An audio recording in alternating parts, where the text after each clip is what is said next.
Salut à tous, mon nom est Cédric Dumépaul et bienvenue dans cette vidéo où est-ce que je vais vous parler d'un top 10 dans le fond des jeux que j'attends le plus pour 2022. Mais je vais commencer avec un petit top 5 des jeux qui sont sortis en 2021 mais qui ne sont pas arrivés au Québec mais que j'attends grandement. Donc, pour ce top 5, je vais y aller un petit peu plus rapidement pour celui-ci vu que certaines personnes en Europe le connaissent, mais je vais en parler.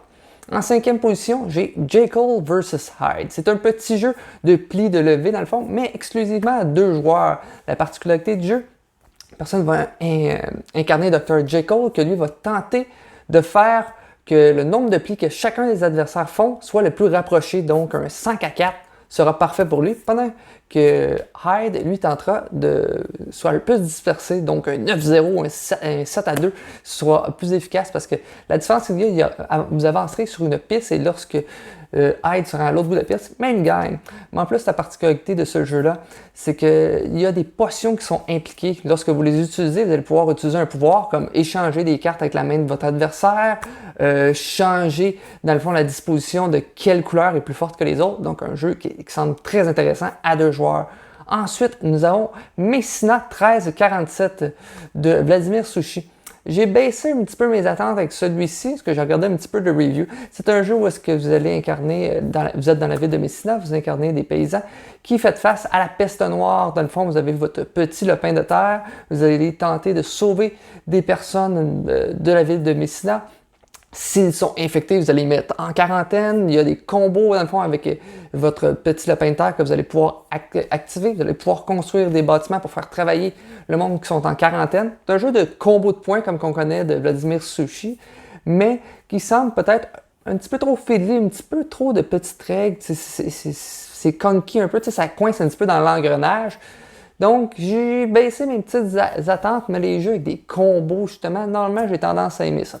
En troisième position, nous avons Chronicle of Avel. C'est un jeu coopératif, surtout pour enfants. Justement, moi, c'est le genre de jeu que je jouerais avec mon garçon. C'est un jeu où est-ce que vous allez incarner un petit héros qui devra combattre des monstres qui essayent d'envahir, dans le fond, son village. Vous avez, dans le fond, l'affaire qui est le fun de ce jeu-là, vous avez un dessin qui incarne votre personnage, votre enfant pourra même le dessiner, et ensuite il y aura des équipements, une épée, un bouclier, ou un casque, ou avec l'extension, il pourra même avoir des bottes. Dans le fond, c'est un système d'action bien simple. Vous avez 3 actions, vous allez vous déplacer, attaquer des monstres, vous allez lancer des dés en fonction de vos équipements, justement, qu'est-ce qui est le fun. Et il y aura aussi certains dés en fonction des monstres. C'est un jeu qui y aura de la chance, bien évidemment, mais l'affaire qui est le fun aussi, c'est lorsque vous récoltez des ressources, c'est que vous allez piocher dans un sac et vous avez un certain temps pour fouiller dedans et espérer de prendre une épée ou une potion. Donc, petit aspect tactile, un jeu qui est d'un visuel magnifique. Sincèrement, je pense que c'est un des plus beaux jeux que j'ai vu cette année. Allez voir ça. Donc, en deuxième position, Gutenberg, que j'avais mis en première position de mes attentes de Essen. Gutenberg, c'est un jeu où est-ce que vous allez incarner des imprimeurs et vous allez tenter d'être la meilleure imprimerie. La petite particularité qui va attirer mon attention, c'est, je pense que c'est un système de ressources avec des petits engrenages, mais en plus, il y a un système d'action en début de tour où est-ce que vous allez faire de manière cachée, vous allez mettre des petits cubes sur certaines actions. Vous pouvez mettre un cube pour faire toutes les actions, mais par contre, plus vous en mettez, plus vous allez être premier joueur, ou même je crois que l'action sera plus puissante. Donc cet aspect-là est très intéressant pour le jeu Gutenberg. Et le premier jeu de 2011 qui n'est pas encore sorti, va sortir je crois en février au Québec et en mai en français, c'est Ark Nova. Ark Nova, c'est dans le fond, vous incarnez un propriétaire d'un zoo et que vous essayez de faire le meilleur zoo. Vous allez avoir 2 tracks. Dans le fond, le prestige, je crois, et l'argent, ils devront se croiser un petit peu comme dans Rogers of the Ganges, et celui qui a le plus croisé à la fin d'une ronde remporte la partie.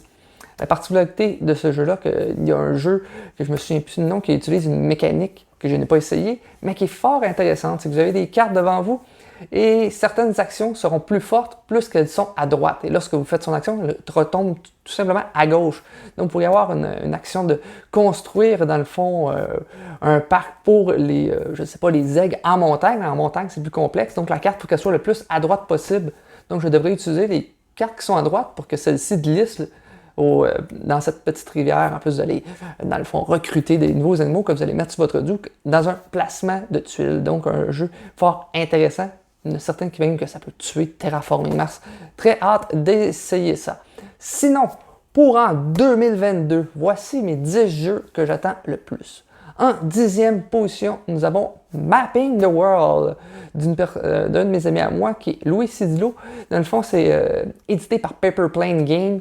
C'est un jeu où est-ce que vous allez incarner des cartographes. Dans le fond, vous allez cartographier une carte. C'est un jeu de hand management. Vous allez avoir des cartes en main. Avec ces cartes-là, vous allez faire des actions. Mais en plus, vous allez avoir un plateau personnel avec des petits upgrades. Donc, vos actions deviendront de plus en plus puissantes à ce niveau-là. Visuel fort intéressant avec une thématique qui n'a jamais été utilisée, je trouve, de cartographier le monde avec celle-ci. Donc, un jeu que j'attends beaucoup, Mapping the World. En 9e position, Last Light, qui est probablement un des jeux qui est possiblement dans la liste que je vais aimer le moins, mais qui est fort intriguant. C'est un jeu fait par Roy Kennedy de Dice Tower, c'est édité par Rare Fox Games.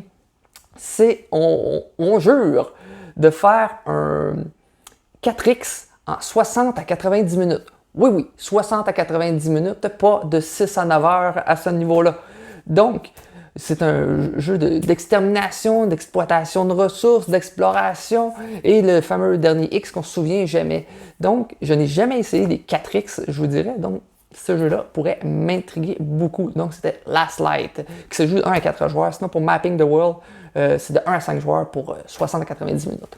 Ensuite, Forest of Pangaea, que j'avais vu sur Kickstarter, c'est un jeu de Pangaea Game de 2 à 4 joueurs pour une durée 40 à 60 minutes. C'est un jeu abstrait où est-ce que vous incarnez des esprits de la forêt et vous allez, dans le fond, avec des actions, essayer de faire un contrôle de territoire en faisant les arbres les plus gros ou la forêt la plus étendue. Le visuel était complètement magnifique avec des arbres en bois où est-ce que nous allons faire grandir ceux-ci. Donc, juste le visuel et un petit peu la mécanique était très intrigante. Donc, en 8e position, Forest of Pangaea. En 7e position, c'est un Kickstarter que je vais recevoir cette année. C'est un jeu plus léger, je vous dirais, qui reprend, on dirait, le visuel un petit peu de Everdale avec ses animaux de la forêt. C'est Creature Comfort de la compagnie KTBG. C'est un jeu de 1 à 5 joueurs, de 45 à 60 minutes, je vous dirais. C'est un jeu, dans le fond, de placement de dés, où est-ce qu'en fonction du dé que vous allez mettre, vous allez pouvoir faire des actions différentes. Vous allez, dans le fond, accueillir des animaux dans votre forêt et vous êtes un petit peu comme un maître d'hôtel. Vous essayez de mettre des lits douillets pour ceux-ci, les mettre les plus attrayants pour eux en faisant des petites chaises berçantes, justement, une petite couverture, un petit feu autour de lui. C'est un petit jeu léger avec un visuel vraiment intéressant, mais normalement, les placements de dés, cette mécanique-là, j'adore ça. Ensuite, en 6e position, nous avons un jeu d'un auteur québécois qui est le jeu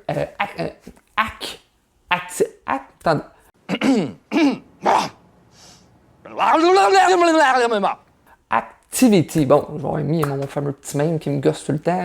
C'est un jeu de 1 à 4 joueurs de 40 à 60 minutes. C'est un jeu de campagne coopératif. C'est édité par Acolyte Cooperative Board Game et c'est fait par Stéphane Vachon. C'est un jeu, dans le fond, où est-ce que vous incarnez des hackers et vous allez tenter d'enlever un certain virus à travers un deck. Dans le fond, vous allez avoir 2 decks. Un deck qui va vous permettre de devenir plus fort, un petit peu à la Paléo, je vous dirais, où est-ce que vous avez un deck un petit peu caché, vous ne savez pas qu'est-ce qui vous attend. Mais comparativement à Paléo, vous avez un deck, justement, que vous savez que c'est bon. L'autre, c'est des virus. Vous allez tenter, justement, de les combattre, ce deck-là, pour essayer de l'épurer le plus possible, dans le fond, de combattre tous les virus qui s'y retrouvent. Donc, l'aspect que j'aime plus, justement, de Paléo, c'est qu'on va essayer de construire, justement, notre main avec plein de cartes, avec le paquet de cartes, justement, qu'on sait que c'est des upgrades, et finalement, essayer d'affronter les virus qu'on va rencontrer. Donc, c'était en 6e position, Activity. Un petit jeu de mots intéressant. En 5e position, un jeu que j'attends depuis une éternité, c'était censé arriver en fin 2020, c'est Planet Unknown. C'est de Adam Apple Game, un jeu de 1 à 6 joueurs de 60 à 80 minutes. C'est un jeu, dans le fond, où est-ce que vous allez coloniser une planète avec des polyomino. L'aspect qui était très, très intéressant, c'est dans le fond, il va y avoir un draft de ces polyomino-là avec une petite, ce qu'on appelle une Lady Suzanne. C'est dans le fond, vous allez tourner celle-ci lorsque c'est à votre tour pour choisir et vous allez prendre vos polyomino dans cette section-là. Il y aura 2 choix. Par contre, en fonction de comment vous l'orientez, où est-ce que vous allez, ça va orienter le choix de votre adversaire aussi. Donc, des fois, vous avez des choix entre 2 choses qui vous intéressent, mais qu'il y a une chose qui pourrait nuire à votre adversaire. donc ça va être plus intéressant. En plus, vous avez un plateau personnel, des planètes qui sont différentes à une multitude, donc une petite variabilité à ce niveau-là.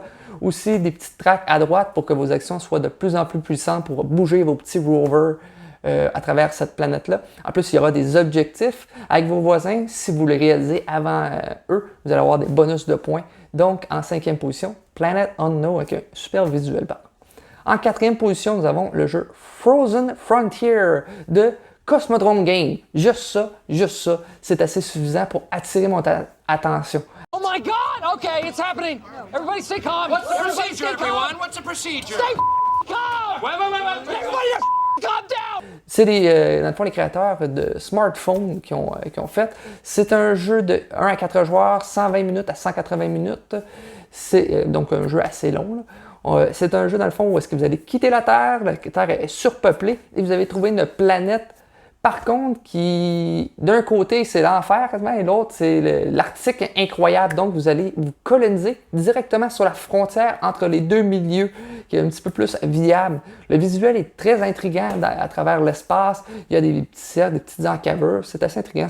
On dit que c'est un placement d'ouvriers, end management avec des endcoms, ça j'aime beaucoup ça, et des area control à ce niveau-là. Donc en 4e position, Frozen Frontier. Donc, en 3e position, top 3, je vais avec Dice Realms, un jeu de Rio Grande Games, c'est une des compagnies que j'aime beaucoup, et par l'auteur Tom Lehman. Tom Lehman qui a fait la série Race for the Galaxies que j'adore, qui a fait aussi Res Arcana que j'ai beaucoup aimé aussi. Donc, c'est des arguments pour m'attirer. 2 à 4 joueurs, 45 à 60 minutes. C'est un jeu qui reprend la mécanique. Le thème, c'est dans le fond, vous êtes dans l'âge médiéval et vous essayez de faire le plus beau village et affronter des brigands qui vont vous attaquer. La mécanique principale, c'est du dice building, un petit peu comme dans Dice Forge. Vous allez modifier vos dés. Particularité, je crois qu'environ une trentaine de faces dans le jeu. Il y en a 5 que vous allez utiliser par partie. Donc, vous allez faire des combos entre ceux-ci de manière différente. Donc, les parties ne devraient pas trop se ressembler. Il y aura de la variabilité. Donc, c'est très intriguant. Il n'y a pas beaucoup d'informations, à part son prix. C'était autour de 125 $. C'est qu'est-ce qui me refroidit un peu à ce niveau-là. Je vais voir qu'est-ce que je vais faire à ce niveau-là. Si j'ai une petite entrée d'argent de plus, peut-être je vais me laisser tenter. Je vais regarder clairement des reviews avant de l'acheter. En 2e position, nous avons le jeu Marrakech.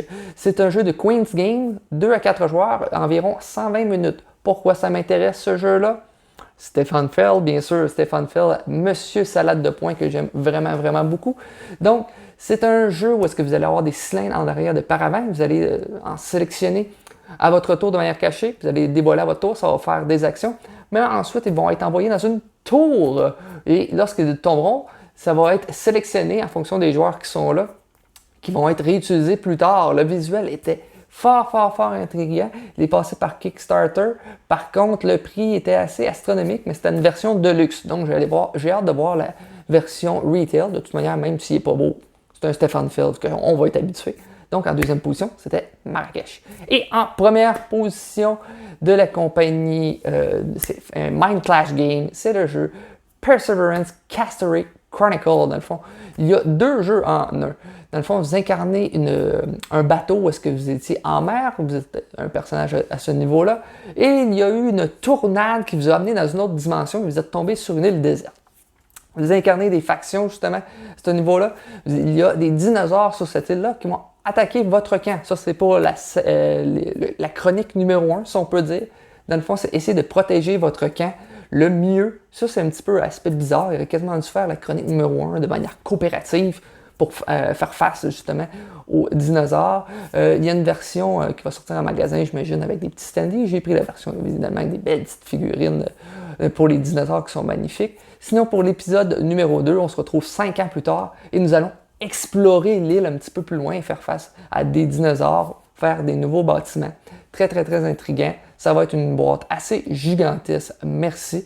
Et Mind Clash Game, je ne me suis pas trompé avec cette compagnie-là jusqu'à maintenant. C'était un jeu de 1 à 4 joueurs, 80 à 180 minutes. Il y aura même une chronique 3 et 4 futurement.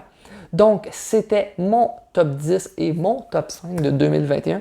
Et vous, quels sont votre top 3 que vous attendez le plus pour 2022 à ce niveau-là? Dites-moi-les en commentaire si vous attendez justement des jeux de 2021 qui ne sont pas encore sortis. Dites-moi-le aussi. Pourquoi vous attendez tant ces jeux-là?